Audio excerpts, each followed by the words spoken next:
Ares 3 and the Martian. In the novel The Martian by Andy Weir, stranded astronaut Mark Watney spends most of his time at the Ares 3 site in southern Acidalia Planitia. The book describes Acidalia as flat and easy to drive over. He even drives to the Pathfinder landing site and back. This region of Mars is actually far more diverse, interesting, and hazardous to drive over than depicted in the novel.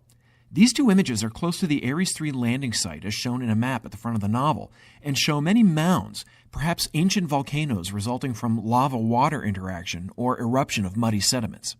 Much of Acidalia Planitia is covered by dense fields of boulders up to several meters high that would be difficult to drive around.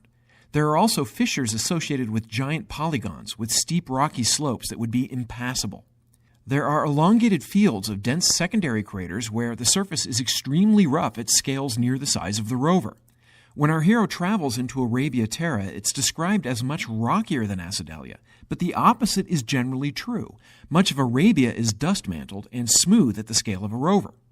People commonly assume that smooth at large scales, kilometers, means smooth at small scales, meters to tens of meters. Often on Mars, the exact opposite is seen. Large, flat, low areas are more wind-scoured, removing fine materials and leaving rocks and eroded bedrock. For HiRise, this is Phil Plait from badastronomy.com.